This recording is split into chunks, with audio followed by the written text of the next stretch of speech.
¿A cuántos de los que estamos aquí el Señor nos ha dado segundas oportunidades? Yo creo que a todos.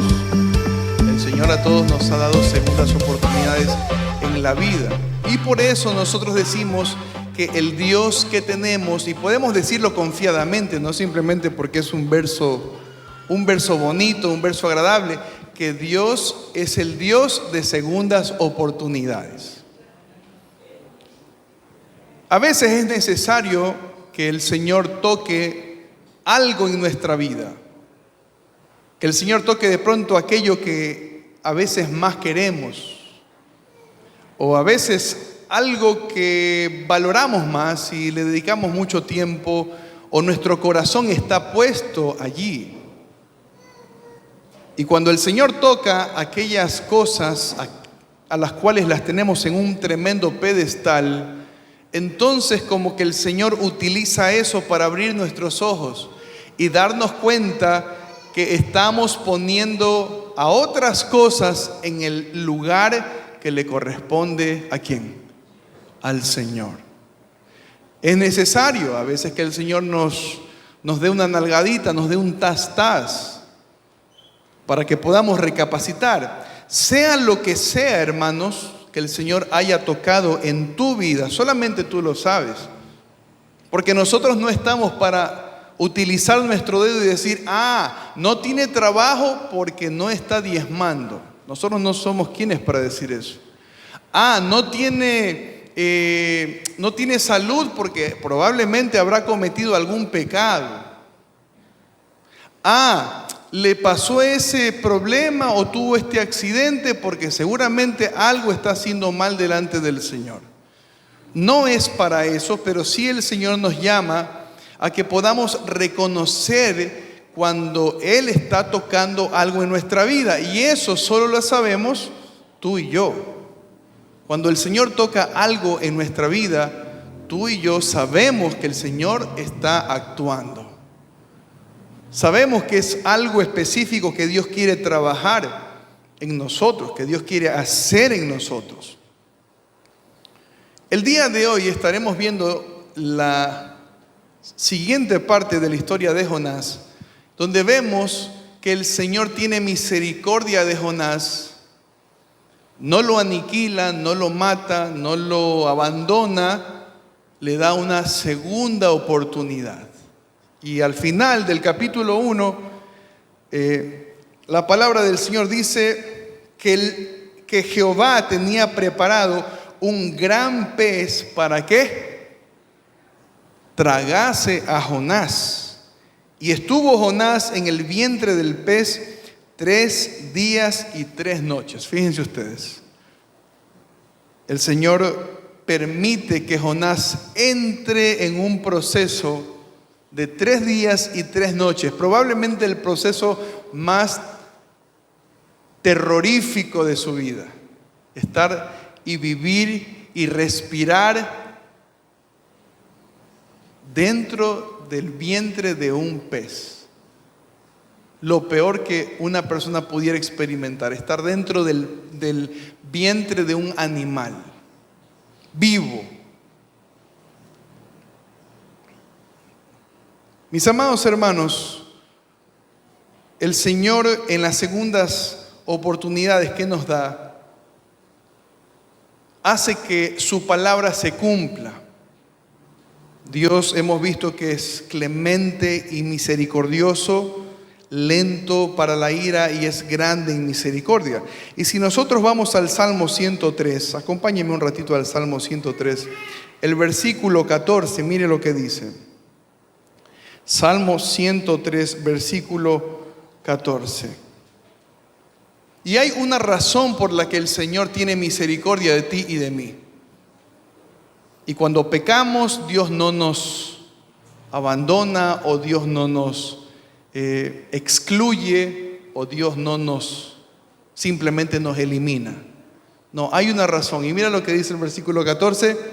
Dice, porque Dios, Jehová, porque Él, ¿qué dice? Conoce nuestra condición, sabe cuál es nuestra naturaleza, sabe cuáles son nuestras tendencias, sabe cómo es el corazón con el que lidiamos día a día. Dice, porque Él conoce nuestra condición, Él nos conoce. Sabe que somos imperfectos, sabe que fallamos, sabe que tenemos una tendencia siempre a hacer lo malo. Dice, porque Él conoce nuestra condición y se acuerda de que somos polvo.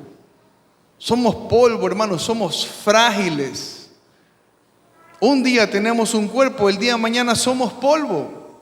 Las cenizas se las pueden esparcir en cualquier lado, en el mar. Nos deshacemos. Somos frágiles. Dios conoce, hermanos, y Dios sabe que sin su ayuda, sin su sustento, sin su soporte, nosotros no tenemos la capacidad de hacer las cosas que a Él le agradan. Necesitamos que Dios venga en rescate de nosotros, que venga en rescate de nuestras vidas para hacer lo que es agradable delante de Él. Por eso el apóstol Pablo, cuando escribe su carta a los Romanos, en el capítulo 3, él dice que no hay quien entienda ni haga lo bueno. Todos nosotros nos hemos desviado a un mismo lugar y ese lugar está totalmente alejado de la presencia del Señor. Por eso, el mensaje que vamos a predicar en esta mañana es Dios de segundas oportunidades. Tremendo Dios que tenemos. Un Dios que nos ama y que nos ayuda a ser mejores. Por eso decimos que Dios no nos ama tal como somos.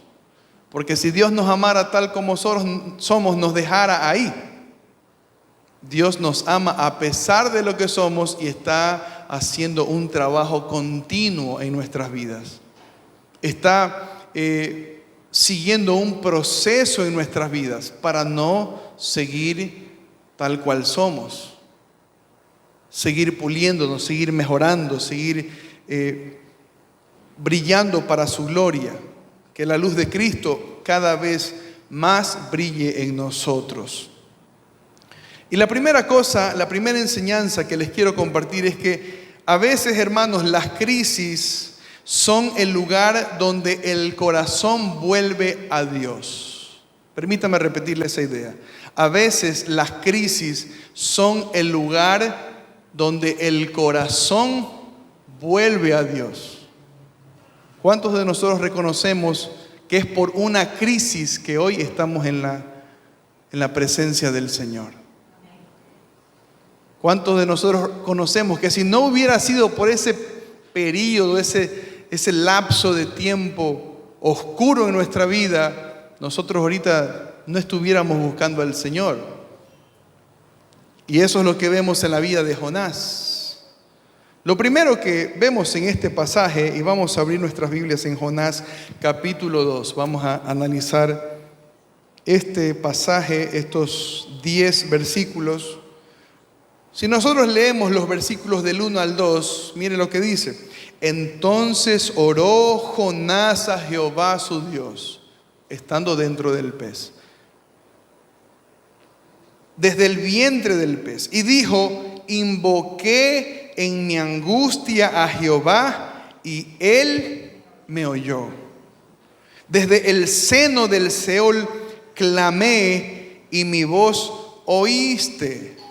¿Se da cuenta los 3 verbos que utiliza Jonás que hacen referencia para decir que él se ha acercado al Señor? Lo primero que dice es que él oró. El versículo 1 dice, entonces oró Jonás. Luego dice que él invocó en su angustia. Y la tercera mención que hace es que él clamó. Él oró, él invocó y él clamó. ¿Cómo se traduce esto en la vida de una persona que está alejada del Señor? Jonás está alejado del Señor, está alejado de la presencia del Señor. Pero lo primero que Dios trata con Jonás es que Jonás reavive su comunión con Dios. Lo primero que Dios trata en la vida de este hombre que está huyendo, que está rebelde, que no quiere hacer lo que le agrada al Señor, es que Él reavive aquella comunión perdida que se había extraviado, que se había perdido totalmente. No había comunión con Dios. Nosotros vemos a Jonás, en ningún momento vemos a Jonás orando, por ejemplo. En el capítulo 1, Dios le habla y Jonás simplemente cierra su corazón, cierra su mente, no emite ninguna palabra. Y a veces, hermanos, eso mismo puede estar pasando con nosotros. Uno de los problemas más grandes con el que nos podemos estar enfrentando en nuestra vida espiritual es que nuestra comunión con Dios está perdida. No hay comunión con Dios en nuestra vida.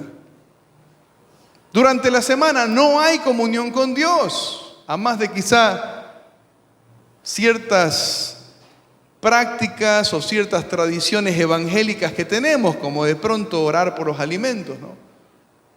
Y pensamos que ya eso es tener comunión con Dios.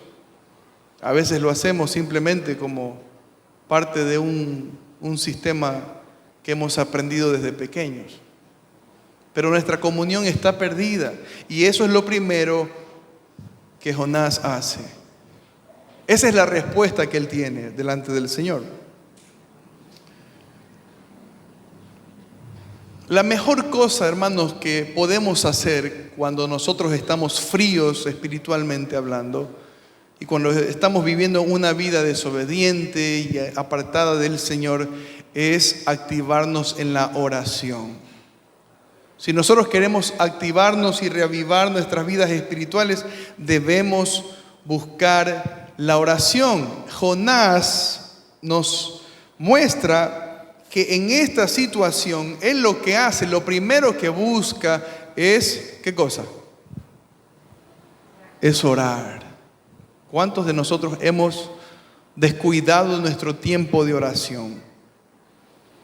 ¿Cuántos de nosotros, hermanos, hemos descuidado ese tiempo donde podemos venir delante del Señor y echar todas nuestras ansiedades? Como dice la palabra del Señor, echando toda vuestra ansiedad sobre Él, porque Él tiene cuidado de nosotros. El Señor está presto a escucharnos, pero nosotros debemos venir en respuesta. Es la mejor respuesta que nosotros vemos en Jonás. Es la mejor respuesta que vemos para que Él pueda romper este ciclo de rebeldía, de dureza de corazón, de orgullo en su vida.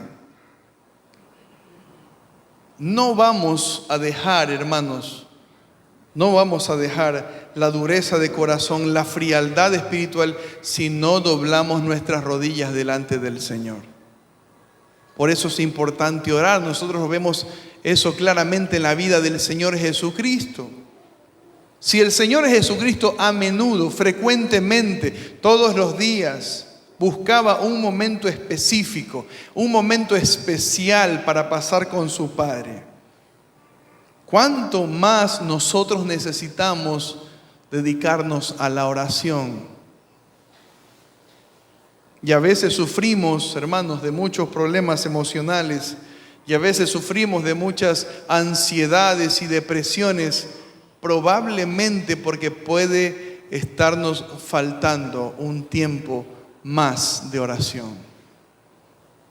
Qué lindo es, hermano, experimentar, descargar delante del Señor nuestras cargas, nuestras ansiedades, nuestros problemas, nuestras angustias, porque nos enfermamos cuando nosotros queremos cargar estas cosas. Nos enfermamos cuando nosotros queremos hacernos cargo de nuestra propia vida espiritual, pero no podemos. ¿O qué pasa cuando estamos luchando con un pecado específico y no lo podemos dejar? Intentamos y no lo podemos soltar. Lo soltamos por un tiempo, pero regresamos a ese pecado. Es por medio de la oración, es por medio de pasar tiempo con Él.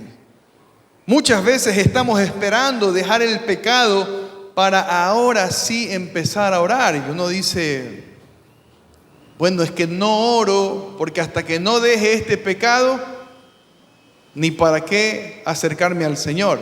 Primero dejo el pecado, pero no es así. Lo primero que nosotros debemos hacer es acercarnos al Señor para poder dejar lo que es malo. Otra cosa importante que nos muestra estos dos primeros versículos es que no importa cuán profundo hayamos descendido. No sé, hermanos, cuán profundo hayamos descendido nosotros en nuestra vida espiritual. No importa cuánto nos hayamos alejado del Señor y no importa cuán fríos nos sintamos o cuán oxidados espiritualmente nos sintamos, el Señor está dispuesto a ayudarnos. El Señor está esperando nuestro clamor.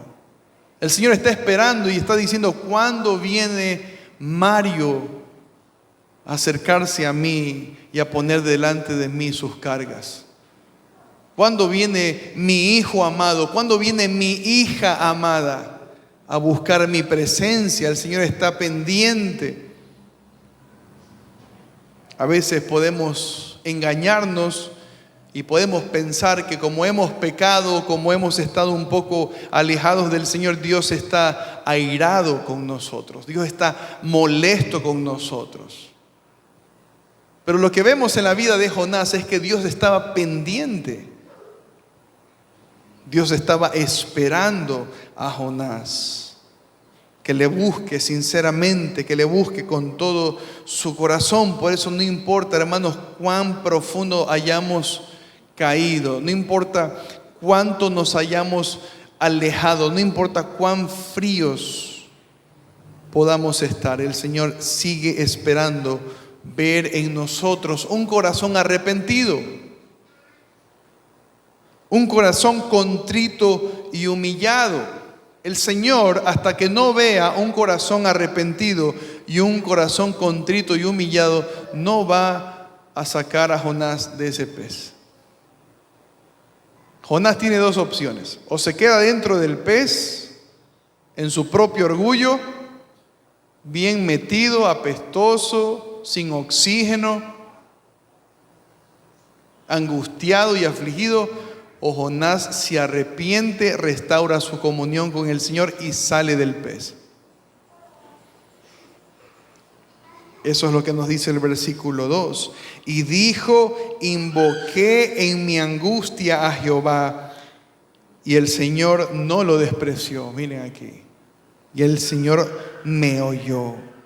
Desde el seno del Seol clamé, y mi voz oíste. El Señor estaba dispuesto.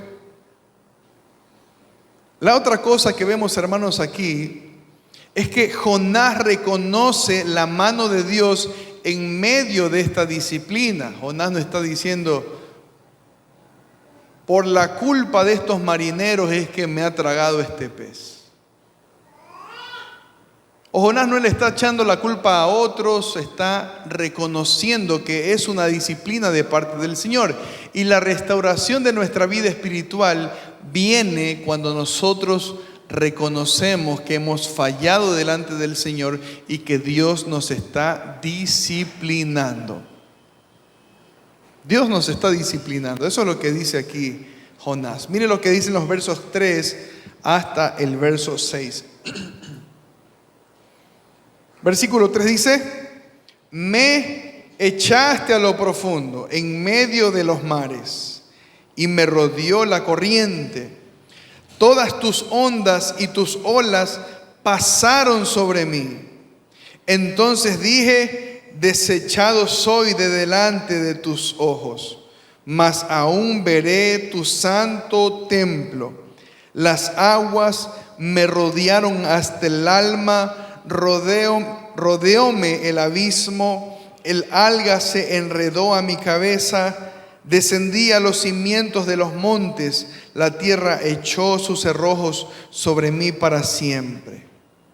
Jonás está reconociendo que es la mano del Señor la que lo ha puesto en este lugar. Y no debemos confundir, hermanos, las pruebas con la amonestación del Señor. Porque una cosa es que pasemos por una prueba. Pasar por una prueba es totalmente diferente a que pasemos por un proceso donde el Señor nos está corrigiendo, donde el Señor nos está amonestando.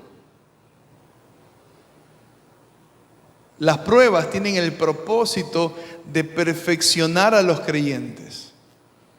No se trata de lo que ellos han hecho, se trata de lo que Dios quiere hacer en sus vidas para perfeccionarlos, para fortalecerlos. Por otro lado, la disciplina del Señor, el castigo del Señor, tiene más bien el propósito de producir tristeza en nosotros. La disciplina, el castigo del Señor tiene el propósito de hacernos reaccionar de nuestra maldad, de nuestra frialdad, de nuestra vida de pecado, porque a veces empezamos a confundir, bueno, yo no tengo una vida de pecado porque yo no estoy de pronto haciendo cosas graves, pero sí tenemos una vida de pecado porque estamos alejados de la comunión con el Señor, de la presencia del Señor.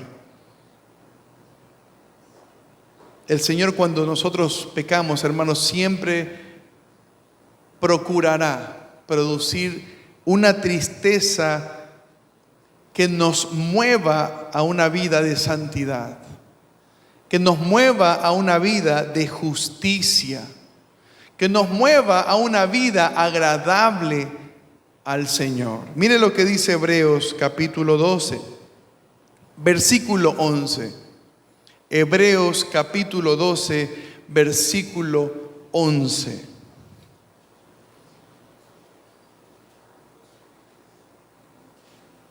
Dice así: es verdad que ninguna disciplina al presente parece ser causa de ¿qué?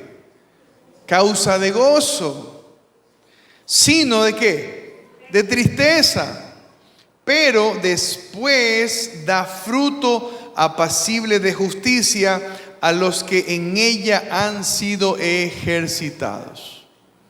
El Señor, por medio de las disciplinas, hermanos, por medio de los castigos o del castigo, Él produce en nosotros algo que se traduce en salvación para nosotros, para nuestra vida espiritual, que se traduce en una vida de justicia, en una vida de cambio.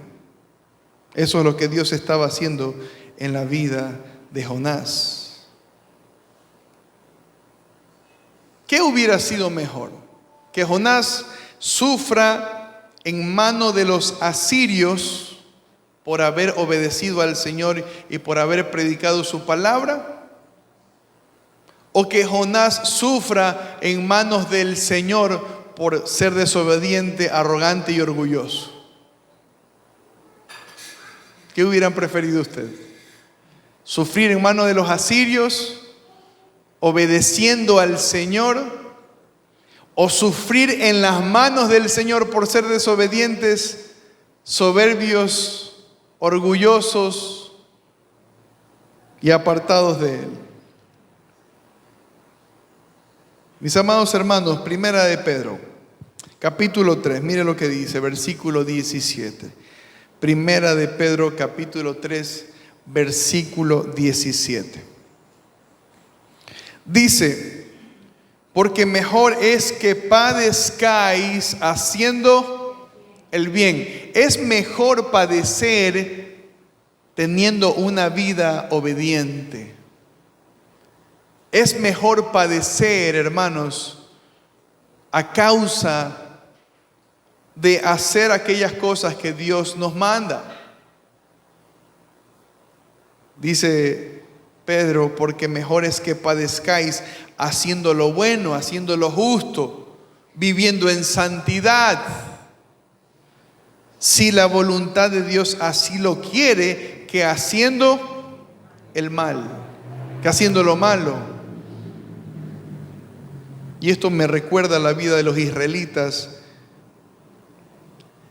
cuando ellos se quejaban y decían, supuestamente, ¿no? Ellos decían, Señor, pero ¿cómo es eso que más bien nuestros enemigos les va bien? ¿Cómo es eso que más bien aquellos que nos persiguen tienen riquezas, no les hace falta pan?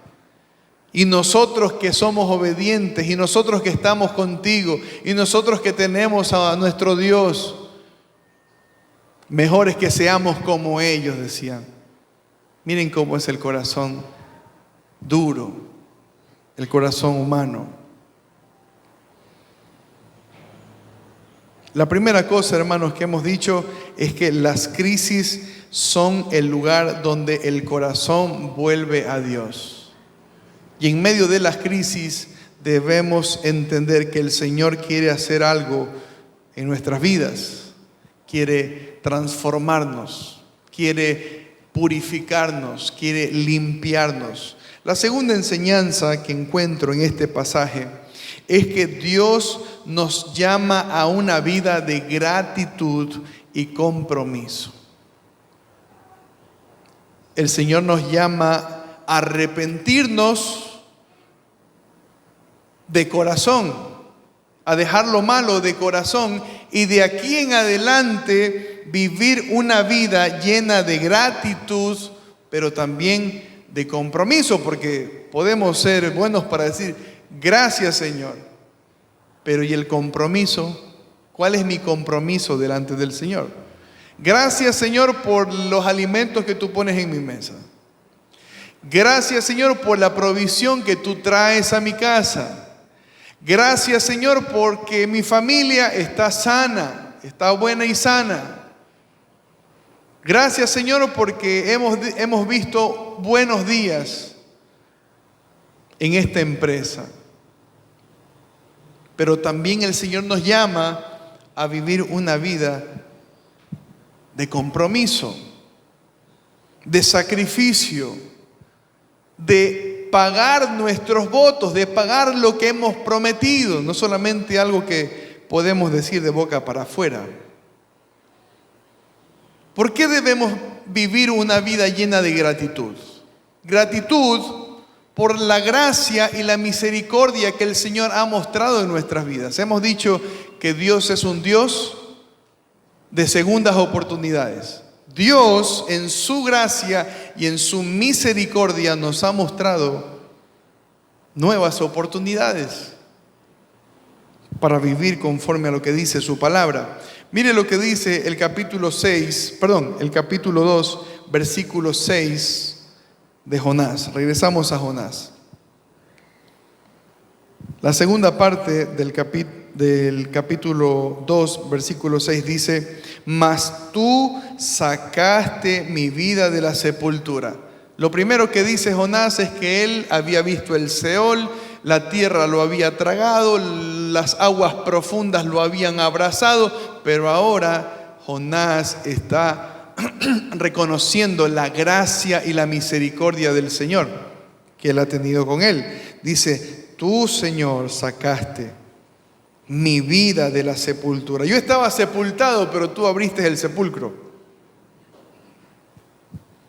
Yo estaba muerto, pero tú me resucitaste. Estaba escondido y tú me sacaste a la luz. Estaba escondido en un lugar donde nadie me podía ver, donde nadie me podía rescatar. Pero tú fuiste tan lleno de gracia y tan lleno de misericordia que me sacaste a flote. Dice Jonás, tú me sacaste, versículo 6, tú me sacaste de la sepultura. Tú sacaste mi vida de la sepultura, oh Jehová, Dios mío. Cuánta gracia, hermanos, Dios había derramado en la vida de Jonás. En haberlo llamado, siendo un hombre pecador como todos nosotros, en haberlo llamado a ser un hombre de Dios, un representante del Señor, un profeta del Señor, un mensajero del Señor. ¿Qué había hecho Jonás para recibir tremendo privilegio? absolutamente nada. Pero aún así Dios mostró gracia a Jonás para que él sea su siervo, para que él hable sus palabras, para que él escuche directamente su voz. Directamente su voz, audiblemente su voz. Qué cosa más linda escuchar la voz del Señor. ¿Cómo sería el tono que utilizaría el Señor cuando habla a una persona audiblemente? Yo jamás he escuchado la voz del Señor audiblemente.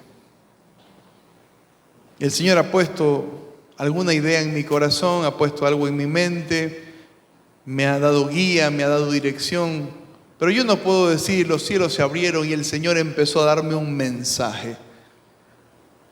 Jonás sí lo había experimentado. Qué gracia había tenido Dios para con eso. Hermanos, cuando el Señor nos llama a los pastores a servir en el ministerio pastoral, no nos llama porque nosotros hemos hecho algo especial. No nos llama porque somos personas especiales. No nos llama porque somos personas que hemos nacido con talento para la oratoria o para hablar en público. No nos llama, hermanos, por eso. Nos llama porque tiene gracia para con nosotros. Porque siendo un hombre pecador, porque siendo un hombre perverso, porque siendo un hombre vil, el Señor me escogió para ser uno de sus pastores. Y así con todos nosotros, que nos ha dado gracia para que le sirvamos, quizá unos en el servicio, otros en la exhortación, otros en la enseñanza. Hermanos, todo lo que nosotros tenemos debemos reconocer que ha sido por gracia, no ha sido porque lo merecemos. Sin el Señor no somos nada especial. Pero Dios había mostrado su gracia en la vida de Jonás. Y hemos dicho que Dios había mostrado misericordia porque Jonás andaba en desobediencia. La Biblia nos enseña que a causa de la desobediencia y a causa del pecado, lo que el hombre merece es la muerte. La paga del pecado es la muerte. Podríamos seguir diciendo otras cosas. La paga de la desobediencia es la muerte. La paga del adulterio es la muerte. La paga del engaño es la muerte.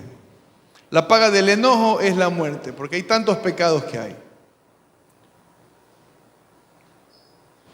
La paga de la frialdad espiritual es la muerte. Dios no solamente muestra su gracia para con Jonás, también muestra su misericordia. ¿Ha mostrado Dios misericordia en tu vida?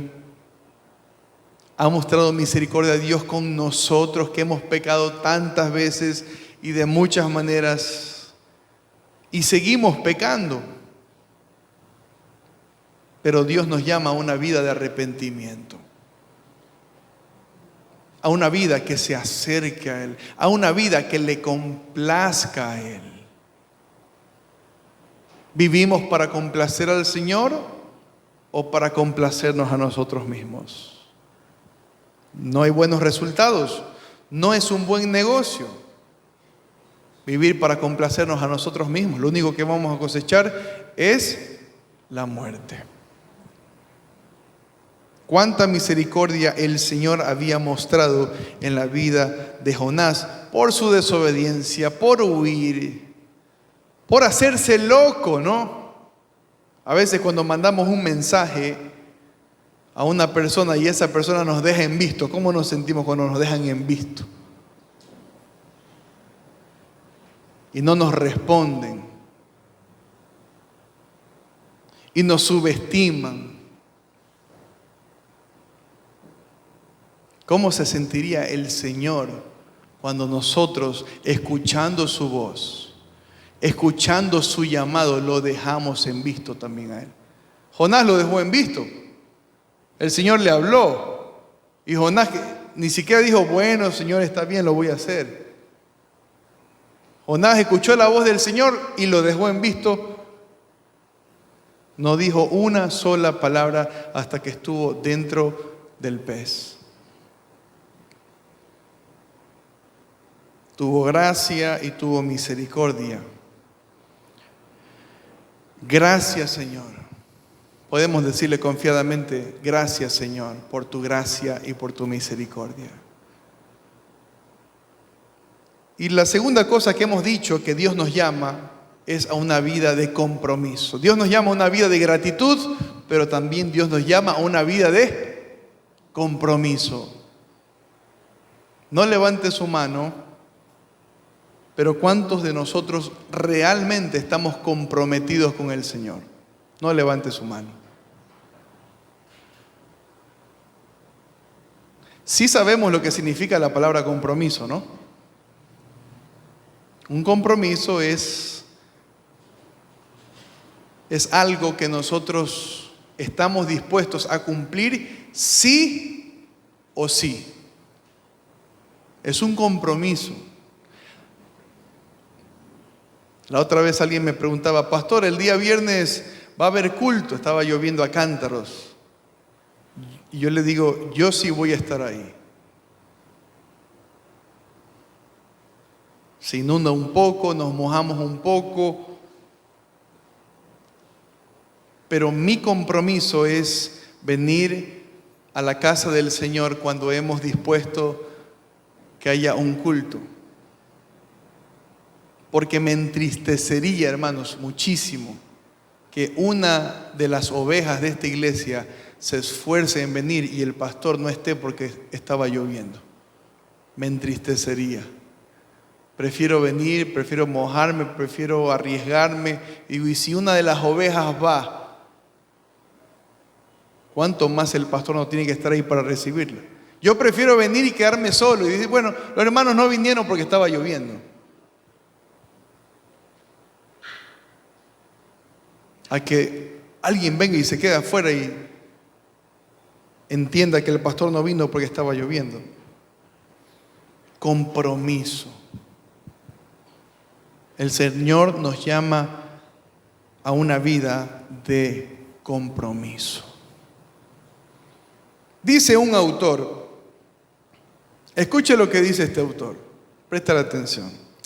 El día de hoy, la gente no quiere saber nada de compromisos de ningún tipo.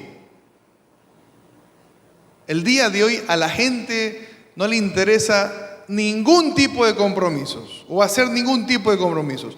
No se comprometen a pagar lo que deben. Le dicen, oye, mira, yo sí te voy a pagar, pero por dentro no hacen compromiso.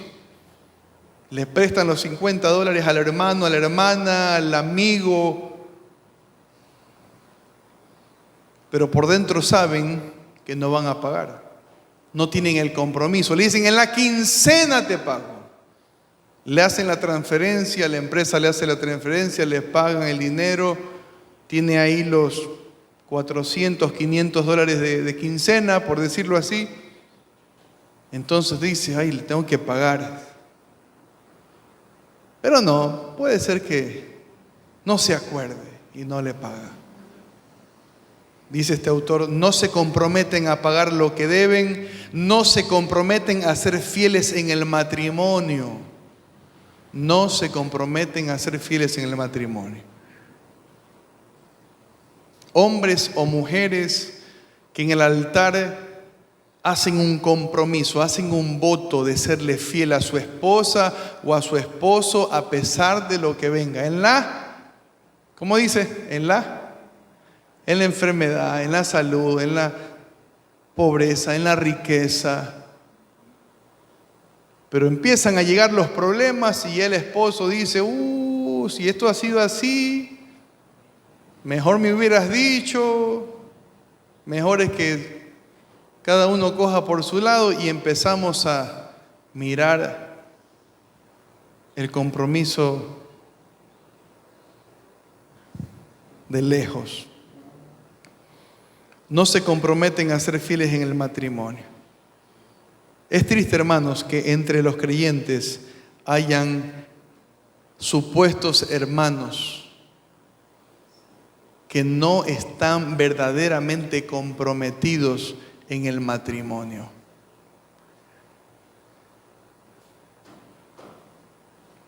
Pero nosotros vamos a dar cuenta delante del Señor ante esa mujer que Dios me dio, ante ese hombre que Dios me dio. No hay compromiso para pagar las deudas, no hay compromiso para los matrimonios, no se comprometen a una vida saludable. La gente no quiere hacer compromiso de ningún tipo. Y lo mismo pasa con los creyentes, dice este autor. Lo mismo pasa con los creyentes. No quieren comprometerse al servicio en la obra del Señor. A ver, ¿quién? Ahora sí levante su mano. ¿Quién se compromete a servir al Señor aquí en la iglesia? Son pocas las manos. ¿Tiene razón o no tiene razón el autor? Dice este autor, y lo mismo pasa con los creyentes, miren, o sea, los que están afuera no tienen compromiso, pero lo mismo pasa con los creyentes. No quieren comprometerse al servicio en la obra del Señor. Los músicos ahora no quieren tocar para el Señor si no les dan una ofrenda o si no les pagan. No, Mario, es que el obrero es digno de su salario, así que yo, si no me dan mi ofrenda, yo no voy a la iglesia. Y no es que dicen, bueno, yo vengo, me congrego, no toco, que igual sería malo. El problema es que ellos no van a la iglesia si no les pagan un dinero por tocar, que es que no son cristianos. Hermanos, ninguno de los pastores deberíamos exigir un sueldo para hacer nuestra labor pastoral. Ninguno. Gracias al Señor, el Señor provee para el sueldo del pastor. Gracias al Señor. Le doy toda la gloria y la honra al Señor. Pero si el día de mañana, hermanos, no hay para un sueldo, el pastor no puede irse. El pastor no puede decir, no, es que no me han pagado la quincena. Como no me han pagado la quincena, entonces solamente voy a predicar una quincena nomás. Porque como no me han pagado la otra quincena, entonces la otra quincena no hay predicación, no trabajo. No es así. No funciona así, hermano. Nosotros no hacemos las cosas por dinero. El que nos paga, el que nos sostiene, el que nos sustenta, el que nos da todo, hermanos, el que pone el alimento en nuestras mesas, es el Señor. Es el Señor. Él es mi jefe. Él me va a mí a dar cuenta, pero así como también, Él me va a pedir cuenta, pero también Él me sostiene. Así como yo tengo una responsabilidad delante de Él, y un día el Señor me va a decir, Mario, ¿qué estabas haciendo en esa iglesia? ¿Qué predicaste en esa iglesia? ¿Qué trabajo hiciste en esa iglesia? ¿Cómo te di la iglesia y cómo me la vas a entregar? Así como el Señor me va a pedir cuenta, también el Señor es misericordioso y bondadoso para conmigo, y el Señor pone los alimentos en la mesa de mi casa.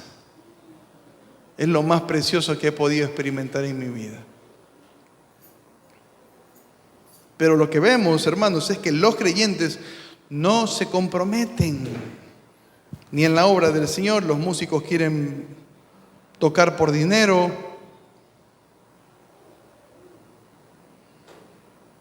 Peor, ni siquiera quieren congregarse, porque si no van a tocar, ¿para qué me voy a congregar? Una vez le dije a una persona,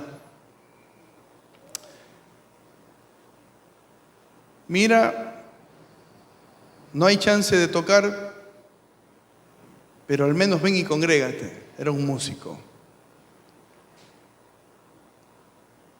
Como no iba a tocar, simplemente no apareció nunca. Mis amados hermanos, ¿qué clase de creyentes somos si no hacemos compromisos con el Señor? ¿Qué clase de cristianos somos si no hacemos compromisos con el Señor? Si no hacemos compromisos para servirle, si no hacemos compromisos para que su reino se extienda. Mateo capítulo 6, versículo 21, dice, probablemente se lo saben de memoria, porque donde esté vuestro tesoro, allí estará también, ¿qué cosa? Vuestro corazón. Seguramente sí estamos comprometidos en aquellas cosas donde está nuestro corazón. Seguramente hemos hecho compromisos, seguramente estamos cumpliendo nuestra palabra, pero dice Mateo capítulo 6, versículo 21, que es donde está nuestro tesoro. Es donde está nuestro tesoro. Mis amados hermanos, no siempre el pez que tragó a Jonás significa disciplina o aflicciones. Quisiera que entendamos eso. Mire lo que dice el versículo 7, versículo 8 y 9. Mire lo que dice. Los que siguen vanidades ilusorias, su misericordia abandonan. Mas yo con voz de alabanza te ofreceré sacrificios. Miren, la respuesta de Jonás es ofrecer sacrificios al Señor, pagar lo que ha prometido, porque la salvación es de Jehová. Jonás responde con el compromiso de obedecer lo que la palabra del Señor le había dicho. Eso era lo que le faltaba a Jonás en su vida cristiana. Puede ser que lo que nos falte a nosotros para crecer o para dar un paso más en la vida cristiana o en la viña del Señor es pagar lo que hemos prometido. Es comprometernos de verdad en su obra. Es comprometernos de verdad. No siempre, hermanos, este pez que tragó a Jonás significa disciplina o aflicciones. Puede ser que usted diga, pero yo creo que el Señor a mí no me está disciplinando, ni tampoco puede ser que esté pasando por una aflicción. Estoy tranquilo, estoy viviendo mi vida tranquila, todo me va bien, tengo prosperidad. Pero a veces ese pez puede significar incredulidad. No siempre el pez significa disciplina, castigo o aflicción. A veces el pez donde podemos estar metidos significa incredulidad.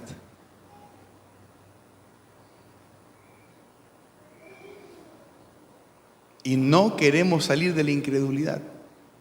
Estamos metidos en el pez.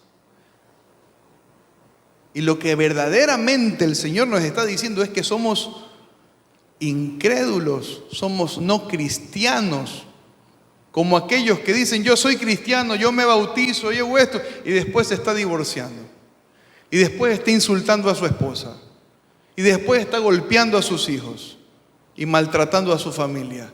¿Es eso un cristiano o es un incrédulo? Puede ser, hermanos, que estemos dentro del pez de la incredulidad. Deberíamos preguntarnos, ¿soy cristiano o soy incrédulo? A veces, y repito, a veces el pez no significa disciplina del Señor o aflicción. A veces ese pez puede ser incredulidad. Hasta que no vivamos, hermanos, una vida cristiana comprometida, santa y sincera, seguiremos dentro del pez. ¿Y qué significa el pez? Si Jonás no salía del pez, ¿qué significaba? Muerte. Si estamos viviendo en incredulidad, hermanos, seguimos muertos en delitos y pecados. Necesitamos salvación. No te quedes sin entrar en el arca del Señor. Es necesario, hermanos, Créanme, es necesario predicar mensajes evangelísticos a la iglesia. Es necesario, porque a veces uno dice, no, es que no tenemos culto evangelístico, entonces no vamos a predicar mensajes evangelísticos. No. Aquellos que somos la iglesia del Señor o que creemos que somos la iglesia del Señor, a veces necesitamos escuchar mensajes evangelísticos para ver si realmente no somos incrédulos. Porque el día que nos presentemos delante del Señor estamos convencidos de que somos cristianos. Pero el Señor, que lo conoce todo y que sabe nuestro corazón, ¿qué va a decir? Tú no eres cristiano, tú eres incrédulo, no te conozco, nunca os conocí. Es necesario, hermanos, que nos pongamos a reflexionar. Y este mensaje también es para mí. Es para mí y es para ti. Para ti y para mí. Para que nos escapemos, hermanos, de la perdición eterna, del castigo eterno. Y tengamos vida en Cristo Jesús y busquemos restauración y busquemos arrepentimiento. Jonás reconoce en el versículo 9 que la salvación es de Jehová. Cuando Jonás reconoce todo lo que había pasado, toda su frialdad, toda su desobediencia, todo su alejamiento del Señor, entonces ve la salvación de Jehová. Entonces ve la salvación de Jehová.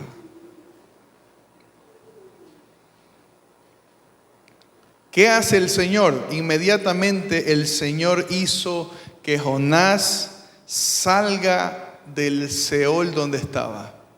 Que Jonás salga de la sepultura donde estaba bien enterrado.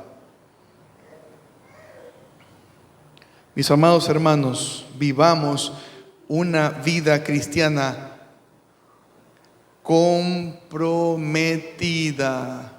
¿Cuál es el compromiso que vas a hacer hoy con el Señor? No con el pastor. Nosotros no venimos a agradar al pastor, a una junta.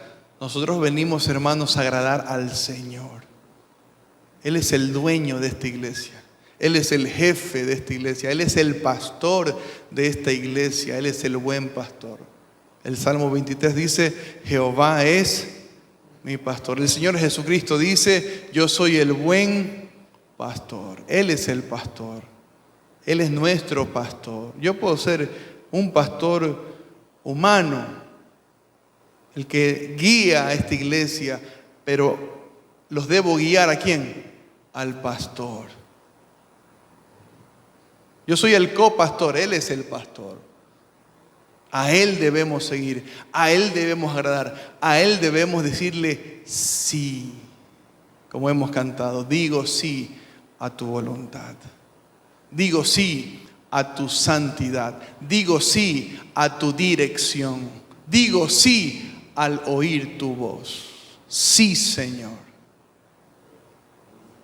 ¿Te vas a comprometer en el día de hoy? ¿O seguirás viviendo la misma vida dentro de ese pez? Oremos. Bendito Dios y buen Padre Celestial, gracias te damos, Señor, por tu palabra. Gracias, Señor, porque una vez más tú nos has hablado. Gracias, Señor, te damos porque una vez más tú nos enseñas, Señor, que estamos necesitados de ti y que sin ti no somos nada, Señor. Apartados de ti, Señor, no somos nada.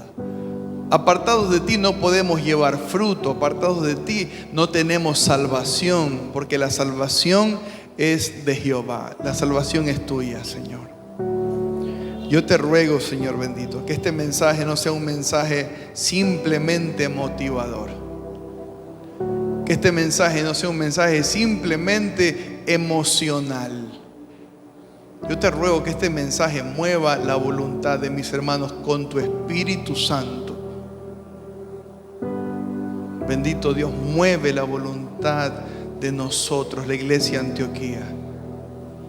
con el poder de tu Espíritu Santo. Levanta esos muertos, oh Dios. Ayúdanos a vivir vidas comprometidas, vidas que reflejen, vidas de testimonio, Señor. Vidas que te honren y te glorifiquen a ti, Señor. Para que el día que nos encontremos contigo, puede ser mañana, que nos llames a tu presencia, Señor. Nos digas: bien, buen siervo y fiel. Padre bendito, enséñanos nuestro pecado. Enséñanos nuestra frialdad. Enséñanos nuestro orgullo, Dios. Enséñanos que nuestra prioridad no ha sido tú, han sido otras cosas. Ten misericordia, Señor. Muestra tu gracia, Padre, a nuestras vidas, como la mostraste con Jonás. Permítenos vivir una vida llena de gratitud, pero también de compromiso, porque tú eres el Dios de segundas oportunidades. En el nombre de Cristo Jesús, gracias por la oportunidad que nos das en esta mañana de arrepentirnos y volver a ti, comprometernos contigo. En el nombre de Jesús, amén y amén. Que el Señor les bendiga, mis amados hermanos, y nos ayude a guardar su palabra en nuestro corazón.